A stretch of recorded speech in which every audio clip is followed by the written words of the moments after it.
This is Winter Moon Wargaming. Hello, everyone, and welcome to this episode of the Winter Moon Podcast. I'm David. I'm Nathan. And I'm Joe. And today on the show, we have a mailbag. We had someone write into the show, so we're going to answer their letter. We're going to do some announcements about Winter Moon, and then we're going to discuss our primary objective of the week, which is shifting priorities. So to lead off, we're going to do a mailbag, and we have Jay Allen writing into us.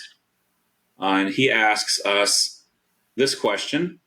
He says, I've learned to have some sort of battle plan for each list, including which units need to go where and how far, as well as the first few command cards to shoot for. Sometimes that works okay, but sometimes I walk right into the strong point of the opposing army. What are your thoughts on playing your own plan, but also playing against what's on the other side of the table by altering that plan? So, this is a good question because it's getting at one of the next sort of levels of competitive Legion play, which is what we're hopefully helping our audiences to achieve. There's that first level, which everyone has to repeat, by the way. This is not a step you do one time. But when you're working on a list and you've played it a couple times and it's fun, but you want to bring it to a tournament, ideally, what you've done is you've practiced it several times. You need to know that list inside and out, when you're going to play what command cards. Usually the first couple rounds, you've maybe got a semi-scripted order in which you play certain command cards, which units to split up, which units to clump together, and you have to be able to do that stuff kind of reflexively. Now, once you're there, which it sounds like this listener is, there's this next step of being flexible and being able to think, okay, I know what I would do. What is my opponent probably going to do this round? And now adjusting your plan to what you think your opponent is going to do. That's kind of the next step that we want to start to get to as players. I think where you have to start out is command cards. And knowing command cards, they bring so much power turn by turn and make each turn unique, especially the really strong ones. It reminds me of the first tournament I played in, didn't know what I was doing. And it was a road trip with my buddy. And what we did is we went down every command card in the game. We were kind of new still. And we tried to at least internalize every command card. So if we saw that character at the table, we kind of had an idea. So especially the big players that have those powerful command card suites and that are prevalent in the meta, the more you understand what they're trying to do and what that card specifically is trying to do, you can kind of plan for that the turn before and try to position, strategize, spacing, staying exactly at range X to avoid Dooku moving and shooting you or something like that, right? And so, or forcing them to, well, if they want to do it, they'll have to use burst of speed. At least they'll have to use all their tools, right? So I'd start out with command cards. Once you have that down, you have an understanding of what your opponent's going to do. It's not realistic that you're going to be able to play with every list multiple times and get a feel from both sides of the table. Maybe you can do that with a couple lists, but at the very least, you can at least understand what those cards are. Yeah, so I have a few ideas about this. My first idea is that you always want to have, like, I think that both Joe and Nathan have said, you always want to have your first few turns like planned out in advance. So you have like some basic idea of like what you're trying to accomplish on turn one with your army and like where you want to go and on what command cards you want to play. Usually it's like, can I get away with playing standing orders on turn one if it's possible because I want to lose priority because I have some big activation going last. Those are kind of like, the nuts and bolts of list construction and like what you're trying to do in the first few rounds. For me, a lot of my preparation involves like learning what the other armies can do, and a lot of that is like learning and eventually memorizing after repetition what command cards are possible Like, what are the possibilities? And so as the game progresses, you're like, okay, let me track, how many pips he's got left. Let me track what cards that his commanders have played. And that can determine what your response is, whether you kind of just go with your, what I guess you could call a set piece play, where it's already done, so let me give an example of a set piece play. I run Dooku Persuader. I usually transport a unit of B2s. Set piece plays is you have 12 acts, you go 11th with the Persuader, you go 12th with the B2s that are being transported, right? That's a set piece play. That rarely changes based on what's across the table. Sometimes it changes. It actually changed in a game that Nathan and I played today, which we're going to talk about later on the show. But that's because I responded to the presence of ion spiders in his list, knowing that they can ionize my transported unit before it would go. So it's a couple of things. It's knowing what your opponent's list is capable of doing at any given moment with a command card, and it's also knowing what they've got left and how they can respond to you that way, or how they can respond to you in general. Another idea is, like, if you know that a priority tie is possibly coming, do you delay your 1 pip so you can win priority later in the game? For example, let's say we have 2 cunning leaders. Do I want to risk a tie on the 1 pip if they play their 1 pip? Or do I avoid their 1 pip, play my lower pip card, like maybe a 3 pip, to avoid the 1 pip, maybe bait their 1 pip first, then try to mitigate their 1 pip so that my 1 pip the round after is much stronger? So there's some bluffing that occurs, just based on what the position is and what command cards are left. That's kind of my take on this subject. Yeah, I'll just reiterate what Joe and Dave have both said. I think practical takeaways, if we want to distill this down to some bits of practical advice, one is learn what all the command cards in the game do. Even if you don't play those factions, even if you haven't played them against them once, just take some time, learn what all the command cards in the game do, and then every time at the start of a round, before you lay down a command card, ask yourself the question, make it part of the checklist. What command cards might my opponent have in their hand? What card would I play if I was them and I was trying to stop my game plan? To add on to that piece is, so that's a perfect way to put it. Go down that checklist before you make a decision, but also as you're playing that round out and in determining your target priority, who you're shooting at, where you're positioning, you got to be already thinking about next turn too. That's like the next level, right? Because you don't want to give your opponent a freebie wombo combo of a command card setup and or getting priority and being able to go in on the unit that you're trying to keep safe, etc. 2 words come to mind as I heard David talking, which was respect and humility, right? So, like, respect what your opponent's list can do. Don't only think about how strong your list is. And let's say you have, maybe a flank is a good example. Let's say you have a unit that you stick out on a flank and you're like, this is a great flanking unit. They can 1v1 or 1v2 almost any unit out there. But you go against the matchup where your opponent has the trump card on you. Don't be stuck in your ways and say, oh, I've designed these guys to go 1v1. They have to, that's what my army does. If they have the trump card on you, if they have the one unit that you can't handle, then you need to come up with a plan B, or you need to sit back and wait.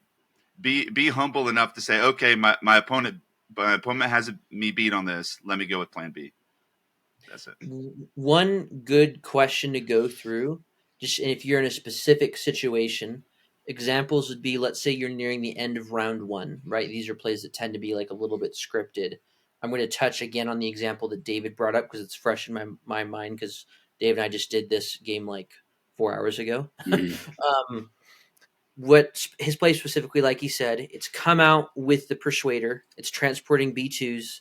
Normally he would do it, right? Persuader tank comes out as the 11th activation. B2s come out as the 12th activation. They both get to shoot. Now, I had these 2 ion spiders, and he really doesn't want me to load his tank up with ion, and he's also got a flame spider that he's worried about protecting. Mhm.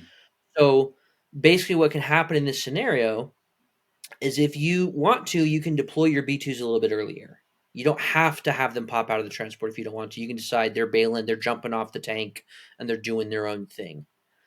Now, what he's measuring is what. Oh, and the other thing to mention too is that my most Aqua droids had a standby on them, which you can't get rid of by shooting because they're vehicles. Right. So what Dave's doing is he's running the math. He's saying, "Here's my normal plan. I run the tank, I hop the B2s out. Now, what does this maneuver get me? It gets me 1 snail attack, and it gets me 1 B2 attack. Now, what does my opponent, which in this case his opponent was me, what would I get to do? I get to ion his tank twice with my spiders, and I get to shoot his B2s with my standby from my Aqua droids. Now, if he only has the tank come out, if he has the B2s come out early, he loses that B2 attack. But what do I lose? I lose a spider attack on my most valuable target, which would be the tank, and I lose the Aqua standby. I don't get to shoot with those Aquas anymore. So he's basically trading 2 of my attacks for 1 of his by altering his game plan. And it's like, yeah, it stinks the game plan altered. He didn't get to shoot like with the B2s round 1 like he normally gets to, but it was a good trade. It was a net gain. Yes, Yeah, it was a net exactly. gain. Went through, he ran down, he thought about what I had on the table, and he was getting rid of 2 attacks by trading 1 of his. And so these are the sorts of calculations you want to run through in critical moments. Think, okay, what am I gaining? But what is my opponent gaining if I take this risk? And are they getting a better deal than me? In which case, maybe your plan's not worth it. Right. This is also the kind of stuff that, like, this is the tactical depth that I think 2.6 opened up for us in a lot of ways. I actually had some good feedback on the rant that I did last episode, and I'm encouraged by that. So I'll continue harping on it. There is a lot more tactical depth, I think, than people gave 2.6 credit for. And I just want to say thank you, Nathan. You made me sound really, really erudite. So I appreciate that. But that's what I was doing in so many words. But Nathan was able to elucidate it much more readily than I would have been able to just in the moment. Wait, so David, did you hold back? Did you deploy your B2s before? Yes, I just deployed them automatically. And not transport them? Correct. That's exactly what happened. I just deployed the B2s, avoid the 2 ion attacks, and then put the snail out there, avoid the standby, shoot the Aqua droid, have the remaining spider come in and do its shot because I can't avoid it because I don't have priority, or I have priority. I can't not have priority. So right. That's just the consequence of losing the roll off on standing orders round 1. Hopefully that answered his question a little bit. I hope so. One that we could talk a whole episode and go down rabbit holes on. We could, yeah. There's a lot to cover. We do. I hope the question was answered in a way that was good. If not, you can write us back and tell us if we have more questions, because we're always eager to hear from listeners. Again, it's wintermoonmailbag@mail.com to write into the show and have a question answered on the pod. So with that, turns out no one. Sorry, David. Turns out no one's mailed us. This was all a ploy. You just wrote your own question to yourself. Yeah, this letter was real. Darn it, this was a real letter. It's probably Brian writing in. He's not very good at this game, so he's writing. He needs some help. That's why he asked about the Rebels too. I know that there's also a Rebels question asked. We're going to save that one for when Brian's on, I think. Yeah, we're going to save. That's another Rebel. We did get another letter about Rebels. We're gonna wait for Brian. He's the Rebel expert on the show. Brian knows more about Rebels than any of us. Yeah, sorry, way more. Let's talk about what's going on with Winter Moon, David. Or we're gonna. So the first thing I want to say is thanks to everybody that subscribed to us on YouTube. We just hit the 100 subscriber mark tonight as we're recording. So thank you so much. Onward to 250. Just thanks for being a sub. If you want to subscribe and you're listening to the show and you haven't subscribed yet, youtube.com @WinterMoonWargaming. And I just want to promote a couple things with Winter Moon. Of course, we have a Substack where we're releasing paid guides. So if you're interested in becoming a subscriber, it's $5 a month. You get access to all the paid content for one subscription. It is wintermoonwargaming.substack.com. And then we also opened a coffee shop. That's ko-fi.com/wintermoonwargaming/shop. And we are selling an STL file of a POI that doubles as a pass token. So it's a 2-inch circle. On the one side, it's got Winter Moon Wargaming logo, so you can use it as a point of interest.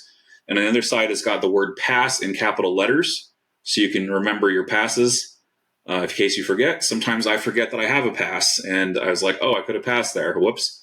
So that's part of the reason why we developed this token. Our friend Jack, friend of the show, did the STL for us. And so we're selling that. It's $3. You can pay what you want.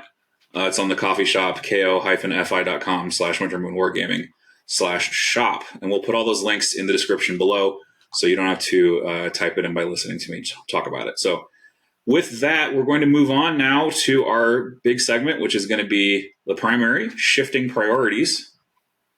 And we'll have Joe read that off for us. All right, so shifting priorities. This one's going to have 5 POIs scattered across the center part of the board. The deployment zones are shifted to the right, so that right edge you can deploy off the short edge of the board. On this one, starting in the second round, is with all of them, you start scoring. You score 1 VP for each POI that you secure. Starting in the second round, at the end of each end phase, players take turns placing each priority target secured by their opponent at 1/2 range of its current position, starting with the blue player. Essentially, after your opponent scores a POI, you get to move it in the direction you want. And after you score a POI, your opponent gets to move it in the direction they want. Typically, that's going to be towards their units and towards their army. What are your guys' thoughts on kind of just like the setup of the objective? Well, there's a couple ways you can play it. The one that I've started playing now is I treat the points on the right side of my board as the home POIs. And so those are the ones I go for with, like, say, a naked B1 or something like that. Sometimes you have terrain that's favorable. You could go for 4. It's possible to go for 4, usually with like one fast unit or something like that. But generally, I play for 3. I go for the middle, and I go for those 2 on the right.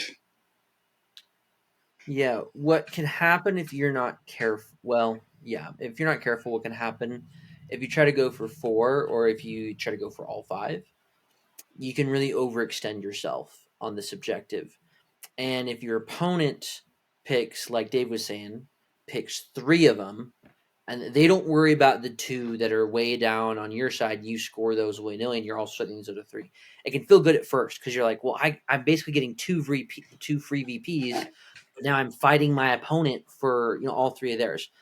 Now, there's times that can work if you can really commit cheap stuff to those things. If you've got like a naked stormtrooper or naked rebel troopers or whatever, B1s, right? But the consequence is that when you're in this fight on the 3 on the other side, or even if you're only fighting for 2 of those on the other side, you're down 2 units against your opponent. Even if they're chaff, even if they're naked storms or naked B1s or whatever, it's like every die pool counts in this game. And so what can happen is, yeah, maybe you're getting your 2 points for free, but then your opponent just beats you on the other side. And so they're getting 3 and they have the kill points. So that is something to be aware of. I'm not saying that, if you see an opportunity to strike deep in your opponent's zone and you're like, oh, the middle's going this way, but I think I've really got a chance at messing up their plan on this second one. It's like, this is definitely objective where you should be thinking about that kind of stuff, but be careful not to try to do an extended fight over more ground than you can actually win. So I think this is one where sometimes short range units can get into trouble with if they fight on anything other than kind of the central points in the board where a lot of the action is going on. So if they're fighting on the side more so, a lot of times even a range 3 unit can have a significant advantage and can tee off on a range 2 because the range 2 unit can't leave the POI. They can't move forward and shoot and still score. And maybe more so than any other primary objectives, I see this as one where you actually can be patient on turn one and give up a score. Um, definitely go down 3-2 for the first score. I mean, there's a world where you can go down even give up 4-1, as long as you're killing the units, and then you can take them over from that point on, right? So I don't want to get too crazy, but this is definitely one where there's a little more comeback potential, and that's due to the nature of how it works, because those POIs are getting moved to where you want them to be after the score. However, your opponent moves them back after, right? So you got to factor that in, right? Yeah, I would not recommend losing to your opponent 2 rounds in a row, because then you're gonna have to beat them 2 rounds in a row in order to tie it back up. And if they get to move that POI twice in a row, that can be really hard to recover from. But what Joe's talking about is a very, very solid strategy. A lot of aggressives or a lot of objectives highly favor being aggressive and scoring POIs fast and scoring POIs early. Shifting is arguably the most forgiving. Yeah, and because there's an explicit comeback mechanic present between rounds. Just to illustrate that, I guess in a vacuum, let's just say it's a 1v1, right? And it's on the side flank.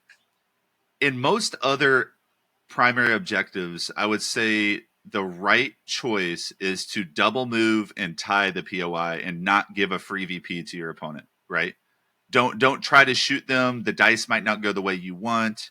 Get in there, stop the VP. I think this is one where you can say, I'm going to shoot them, see if I can knock off a couple models. POI will move closer to my unit, and next time I'm going to shoot them again, finish them off, and then now I'm scoring. And by the way, now I'm scoring the rest of the game because I won the duel on the flank. So, to put it simply, like that's kind of what I'm getting at, especially on the flank, and that's where the short range units can run into trouble out there. But in the middle of the board, it's still going to be a scrum in the middle, and usually that middle POI is just bouncing back and forth. Yeah, I was just thinking about like POI movement. We can maybe segue into this. So knowing that the POI is going to move, like Joe and Nathan have said, you can sit back and shoot. If you just calculate it and you say, okay, there's no chance I'm going to get this thing back. So I just need to sit and do damage, knowing that it's going to move toward me. I guess at some level you could score the middle second, because then it will swing towards you more times over the course of the game. That's just one idea. But I think that's kind of maybe a magical Christmas. I don't know if that's exactly how it works, or if you can game it that way to like force your opponent to somehow score it first and then you swing it back towards you multiple times. But what's more important, I think, is that when you are in a situation where there's a crowd around the point of interest, especially the center point of interest, it's entirely possible you can block the point of interest movement with your own miniatures. And one of the reasons I bring this up is that this happened during my game with Nathan today. And I think it actually lost me the game in the final analysis, or it was one of the reasons I lost, was because I couldn't move that POI far enough away across my field of B1s to move it far enough away from his E5S units that were double moving towards it. He had enough stuff moved up there, and so if I had gotten the full angle or the better angle of movement, it would have denied a lot of scoring and made that center POI a lot more possible. Now, of course, I gave up secondary in the process, which was not ideal.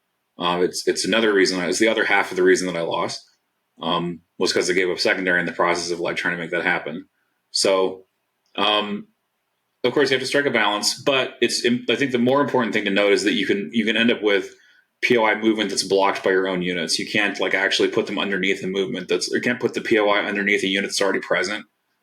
So like this is relevant with like say a bus or some other big unit, and it's relevant with high model count units like say a super squad of Ewok slingers, something like that. You can end up blocking the POI movement because you just have so many bodies in the way. Just to clarify, if someone's not fully following along on that. Like, obviously, units cannot overlap POIs. If you played one game, you probably have figured that one out. But on the flip side, if you haven't played shifting, you may not have realized that when you move the POI also cannot overlap units. So you can Right. body block the POI movement in a sense. And it can work both ways. You can hurt yourself with it, or you can position to almost funnel your opponent to move the POI, a different direction than what they would prefer. But we kind of are going reverse here. We usually like talk about deployment and some other things with these objectives. However, I think it's fine to do it this way because moving these POIs is a huge part of this objective, and it's unique. It's pretty straightforward. Other than that, you secure the POI, you score the point. But moving the POIs is a major part of the game. So the overlapping is a great point. There's a couple other key tactics with moving POIs as well. Yeah, one, I'm going to piggyback off comments that Joe made earlier, which is about short range units. This is connected to moving the POIs. There's a real danger in taking expensive short range units, things like sleeper cells, arc troopers, black sun, like your heavy hitters that are short range. Flanking with these units in many other situations can oftentimes be very good, right? Like you got some arc troopers or sleepers, you're going to triple move them to the side of the board at the end of the round, and next round they can hit a weak flank and obliterate something. Shifting, here's what's going to happen if you flank with your guys. I'm going to move on the other side of the board. So I'm just going to let you have the 2 points that are over on your side. I'm going to focus on my 3. And now you've got like an arc trooper or a black sun or whatever on the far side contesting your POI. Now what I'm going to do if I'm your opponent is when it's time to shift that priority at the end of the round, I'm just going to move it further away from the fight. And the next round, I'm going to move it further away. And I'm going to take your 2 that you've got. If you've got good units that are expensive units that need to be contributing over on those side POIs, I'm just going to keep moving them. By the end of the game, you can literally have the furthest POI, you can literally have that in the corner of the map by the end of the game. And if you've got like an arc trooper, or a black sun, or I mean, even something like a core unit with a heavy, right? It feels Something that you bad. invest Yeah, it feels with. bad. Yeah, Yeah. it's going to be sitting in the corner of the map, and it can't help. So in the fight. Yeah, that was one of the key strategies that I wanted to hit on. So thanks for taking us there, because like take strong unit to corner, don't let them fight. Bring weak unit to you and bring that POI to you, right? So like, and like, let's say a Bad Batch, they're such a strong flanking unit that's very highly mobile. If you send Bad Batch off to secure a corner POI and you don't send anyone else to sit on it, like, it's one thing to send them over there to clear it out. It's another thing to send them over there to score it. Sending a strong unit over to score a corner POI is bad. I think that's generally always bad. When I say strong unit, I'm thinking around 90 plus points, 100 plus points. That Magna Guard with, it could be a little less than that. Not every list has a naked core, right? But Sure. if a naked core getting taken to the corner, if they're scoring a VP you're getting massive return on that point investment, right? So Now Yeah. there is a danger. Sorry to cut you Yeah. out, but there is a danger with sending Courage 1 units over to the corner. Yep. If your opponent has strafing run or some kind of a suppressive orbital strike Or or something that, ATST mortar or something like that. Yep. ATS, yep, you got to make, or even Krennic's 3-pip, right? You got to want to be really careful and make sure your opponent doesn't have any tricky infinite range suppression tricks. Because if they do, and you've got this Courage 1 unit that your opponent has sent all the way to the corner, and it gets to round 5, and it's a tight game, and your opponent suddenly drops strafing run, and you realize that you only have 1 unit that can score this objective that's all the way in the corner, and it's way far away from your commanders because your commanders are up in the scrum, so you're going to lose a victory point probably. Yeah. and that's rough. So cheap vehicles, cheap support vehicles, maybe it's an ATRT that took a few wounds and then they run off and just score the corner for the rest of the game. Like that's like an ideal scenario, something like that. Droidicas are really good because even if they're full health, it's a 60-point unit, right? It's 60 points. It's chill. Yeah, and it has no courage value. Fine. I think I said 90. I think when you're in that 70 to 80 range, it's kind of that's a bit much. That's a bit more than you'd like, but if you have to do it, that's fine. But if you're spending a 90 or 100 points to sit on a POI and they never get to do their thing, that's probably something you want to try to avoid strategy-wise. Another big strategy with the POIs, David, is bringing them together to where units can touch two POIs at the same time. I don't know if you had any experience with that kind of stuff. I have not actually experienced that. So okay, well, but I've seen it in one game, maybe actually. Well, I lost a game from it once. It was my first game I ever lost in 260. Was at the semifinal in SLO. My opponent was smarter than I was, and I was. How dare they? I know, it's rude. I like. How dare they play well against me? But I was smushing these two POIs together, and I try to remember the specifics. This was months ago, but somehow they had been moved to the point where he was able to score overlap 2 different points with his Droidica unit leader because these points had gotten really close together, and I hadn't factored that in when I was doing the numbers. It was like he's can only score so many. He's gonna have to do one here, tie here, but no, he scored both of them with the Deca, and that meant he was able to win both points, and it totally hosed. That's a good example. Is like the Deca, because a Deca base is bigger than a trooper, so you can actually set it up to where only your Deca can double score, but none of the troopers can double score. So look at base sizes. Obviously, big tanks and heavies can even do it from further away. But snails. Definitely something when you decide to put two POIs within an inch of each other where a trooper base could possibly touch two, think about, is that better for me or is that better for my opponent, right? Before you decide to do that. Typically, you want to bring the POIs towards the strength of your army. However, we talked about one of the exceptions being a strong unit on a flank to keep taking them farther away, So, I don't know if there's any other really major strategies on manipulating POIs. Maybe buildings, maybe terrain. Sometimes you can use those to your advantage to make it tough. But typically units can climb up and still touch the things, and it's not that big of a deal. Yeah, I mean, there's some angles where the POI can't move in a straight line or can't like move directly in the direction you want. There's some angles maybe with the buildings or with cliffs. So maybe you'll identify that early in the game where it's like, okay, my opponent cannot. If this POI is here, my opponent can't move it directly away from me. So maybe I want to score this one. Yeah. That might be worthwhile.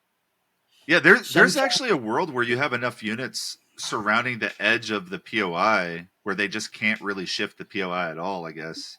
There are some worlds like that, yeah, where if you have enough bodies to block it, you can actually block the POI from moving. You're probably playing like Ewoks or B1s at that point to really have that many bodies, but yeah, you'll like two slinger squad, like 2 Ewok squads. You're not moving a POI if they don't want you to, if they set it up that way.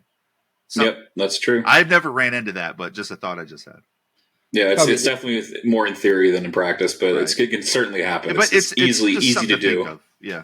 Yeah. Sometimes your opponent gets there and your opponent has already blocked off a lot of room, maybe with 2 or 3 units.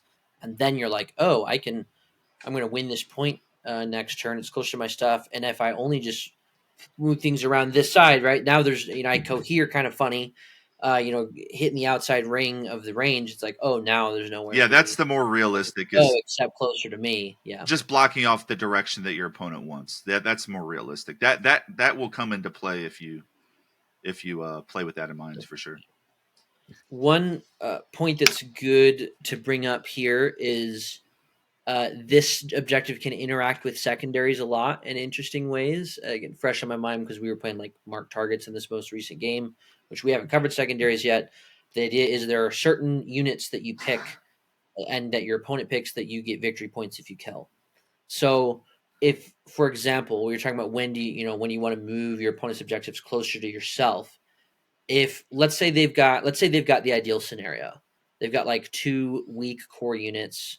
You don't have strafing run, you don't have orbital strike. They're just going to be running out on the flanks, and so they're not really sad if you take 1 point and send it all the way into the corner. It can be a good idea here to bring them closer to you, and I say that particularly. I brought up the secondaries, particularly if one of the things they were planning to score with is holding a secondary. If they're a marked target or if they're a surface scan, the kind of thing that your opponent is like, oh, this is going to be in the back. They're not going to be in the fight. I don't, so they're going to be a good thing to hold a secondary so my opponent isn't going to kill them. Well, force them to come to you. If they're scoring an objective, bring that objective closer to you.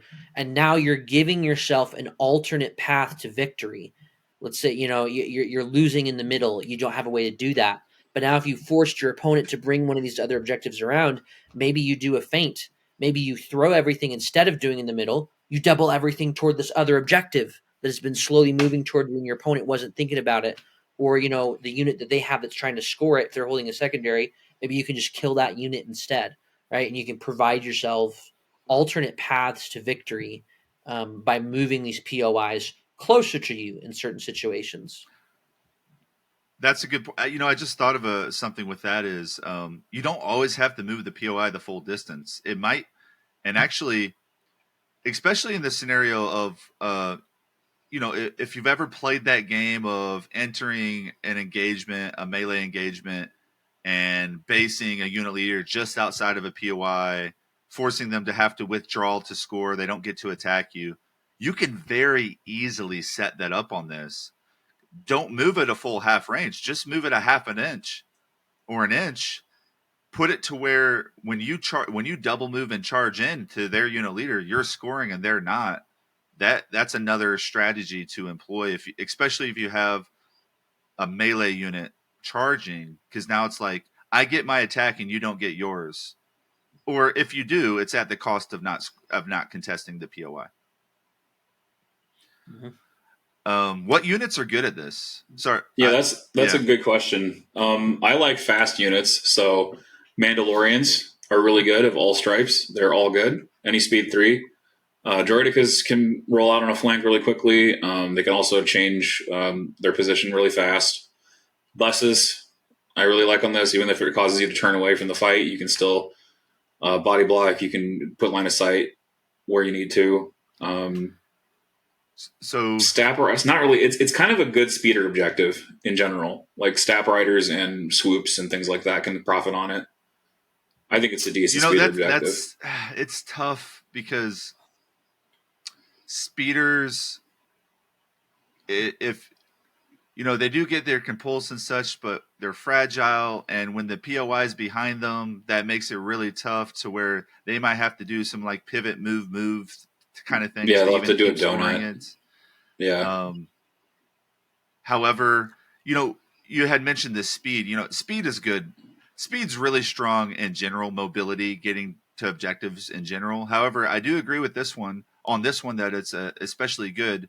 Use your health as a resource. That's kind of what I'm thinking, right? So a lot of people don't do this. They're like, oh, I have Darth Vader. He has 8 health. I want to be really careful with him. You want your opponent to shoot him. You don't want him to take a few wounds, because that's several wounds that the rest of your army hasn't taken. The same thing for this. A Droidica, for example, is a great unit to go score that side flank, and they're fairly tanky for their cost to do so.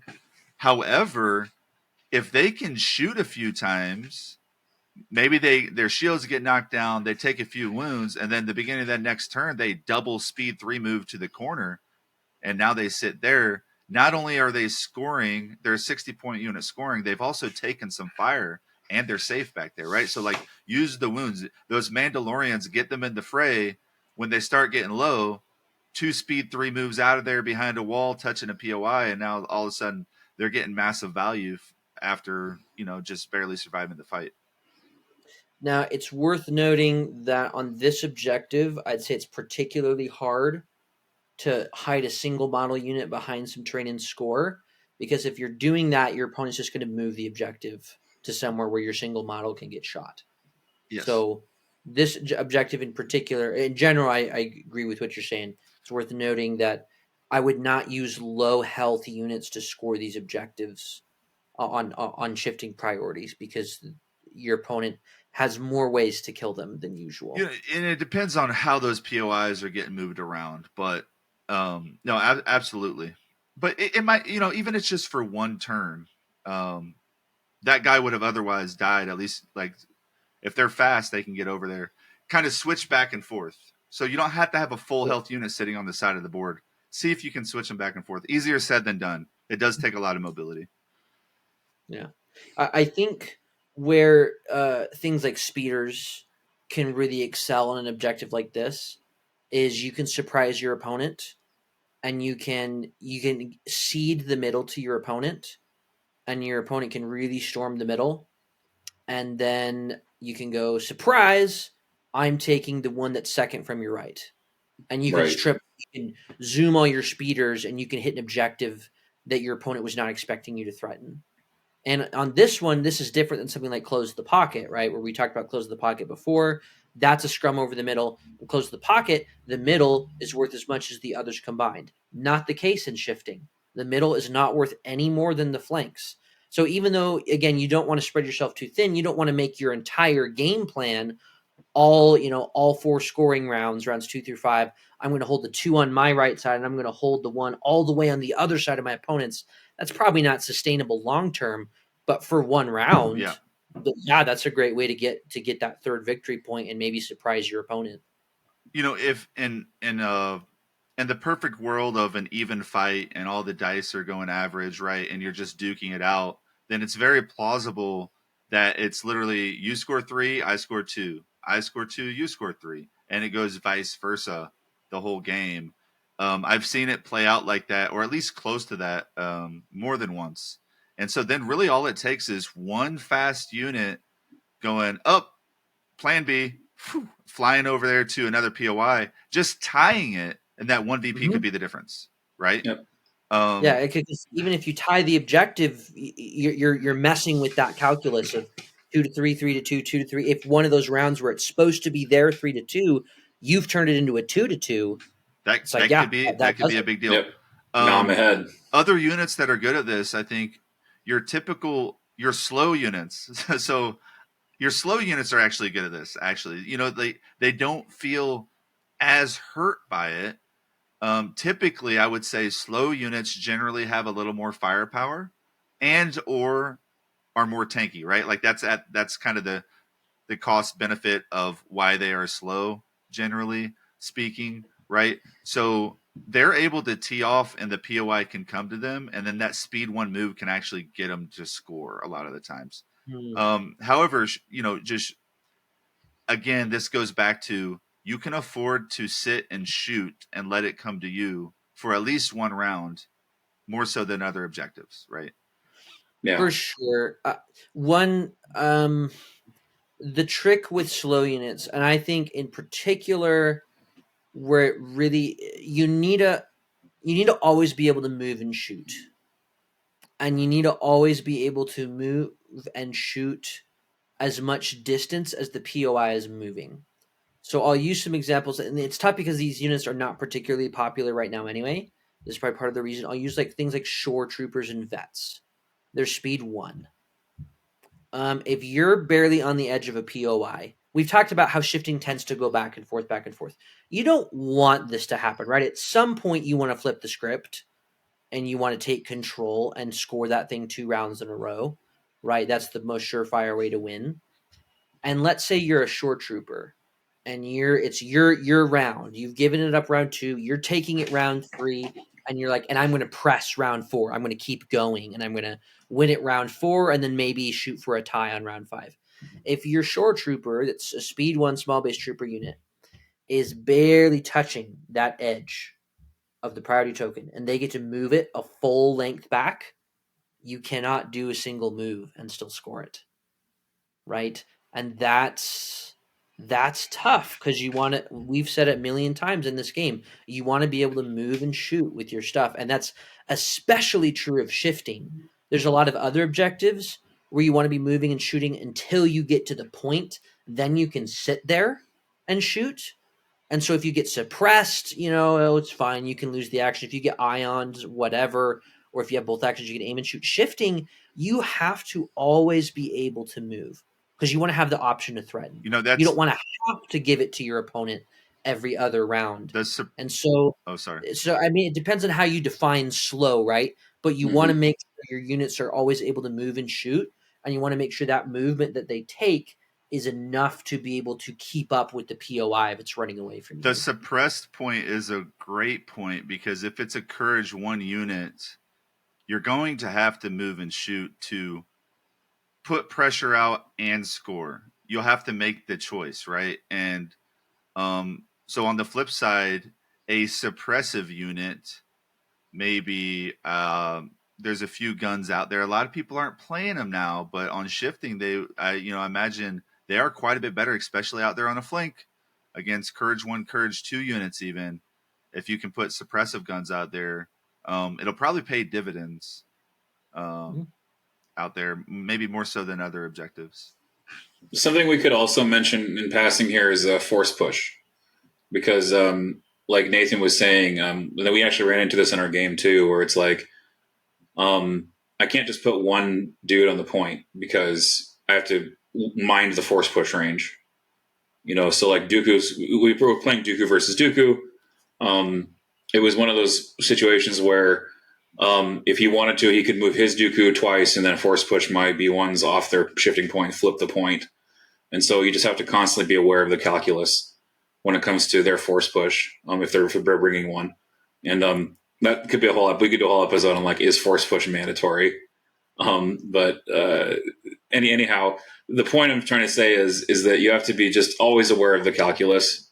And it's true. We're kind of circling back to a point we made before about the suppression. Another thing too is like Jedi mind trick, also huge.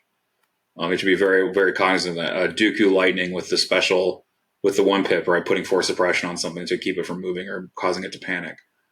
Master of Evil. Master of Evil, yeah. Annihilation Looms, all that sort of thing can really mess up your game plan. So we've talked about splitting versus balling up on some other objective breakdowns. If you're in a matchup on shifting priorities and going back to the beginning of your plan and adjusting your plan, you're looking at it and you say, okay, respect and humility. My opponent is going to blow me out of the water if I walk into the middle with them. It's just the matchup that you just feel like you can't win. What is a strategy you can employ? Like how do you do something differently other than just fighting big in the middle and hoping you win that point? That's generally how shifting goes. Even though all 5 are worth the same, a lot of the times maybe it's not the middle point, it could be the off center, but there's one point where the bulk of the army is fighting over. So do you just split it up and go more evenly across 3 or 4 points? That worked for me. Yeah, that worked for me in one game. I played against a Yoda Saber, and I played my Dooku Persuader against it. And it worked for me to try to spread out more with my droidicas because their army was much more balled up. And I was just able to get a positional advantage. I was able to get a lead and I think I did 4-1, 2 rounds in a row. I think by their second round it was 8-2 because I was able to spread out because his army was very compact. It's one of those armies wants to stand together, wants Yoda to do the super exemplar that he does with luminous beings. And so, yeah, it's like there's absolutely no way I'm going to win mid because this Saber's just going to blow me up. Yoda's going to blow me up. So I just spread all the way out. I was just like, okay, I'm going to send my droidicas off to a flank. If he wants them, he can come get them. He can go chase a 60-point unit. I don't care. That's kind of how I responded to it. So that can definitely work. We've talked about, the flip side, when to be careful with that. Mm-hmm. I think one thing to consider is that so if your opponent's just going to beat you in the middle, I mean, you've got to have something that they don't. Your list should be faster. It should have more range. I think that's a common one, right? Usually if your opponent can just blow you up in the middle because they've got all these just range 2 units that slap super hard, you've probably got better range than them. What I would do in a situation like that is I would pick what your advantage is. If it's speed, if it's range, I'd say, okay, so if I'm not going to win the fight in the middle, where can I win? How can I use my speed to control the 2 points close to me, maybe seed the middle, but then have a couple flankers fly out and just focus on that corner point where he doesn't have all his stuff. And he's going to have to bring his army over to my 2 little points while he's working on his 2, my Mando or whatever sitting back in the corner. This is a situation where you're not sad if that Mando is over in the corner, because if it stole a point from their naked core or something, that's a great trade in this scenario. That's like the equivalent of your Mando scoring the middle by himself, right? Right. So yeah, you gotta think about if they're beating you. You gotta have something in your list that they don't, and that's what you have to center your game plan around, is whatever that advantage is. Another one I'll just say quickly is range, just because it is relevant to what we've been talking about. If that's your advantage, and your opponent is just as tougher and meaner than you in the middle, I think that's a situation where you give up the middle round 2, and you maybe give it up round 3, or maybe aim for a tie on round 3. That's risky, but if you can use that to earn back some attrition, if you just hold your units really far back, so that sleeper cell definitely isn't going to light you up, but you've got all your clone Z6s at range 3, that's just going to batter your opponent as they're trying to get close to you, or you've got all your range 4, your range troopers, or your E-webs, or your ion spiders, or whatever, then yeah, just sit back, don't engage, use the extra range band, and just batter your opponent and let them have that point for 1-2 rounds if you have to. So something I just thought of, we talked about half range. You can move the POI half range. You had mentioned a speed 1 unit can't keep up with it. That's because the token is 2 inches diameter, right? So half range being roughly 3 inches plus the token. It's just at range. It's not within. So you can move it that full 3 plus 2 inches. Like essentially you can move it 5 inches at a time. So over 2, if you give it up 2 turns in a row, you've moved it almost like all the way into your deployment zone, right? So there's a world where you hunker down and let it come to you 2 turns in a row, and maybe that is enough attrition, and you've done enough on the flanks to where, hey, you just have to win that center point, let it come to you, and win it 1 time, and that might be enough. Yeah, but I don't know. I don't know if there's too much more to talk about with shifting. There's not really any like closeout tactics. It's kind of just all about maneuvering the POIs intelligently based on the situation and the terrain that dictates, right? And we've circled this point. It's sort of weaved in different other topics, but I just want to make a statement about this tactic in general. The weave. One really good endgame tactic is as the objectives start to clump closer together in the middle, which sometimes happen, right? Sometimes you send them off all to the corner. Sometimes you send one of them to the corner and you move the other 2 right closer to the middle.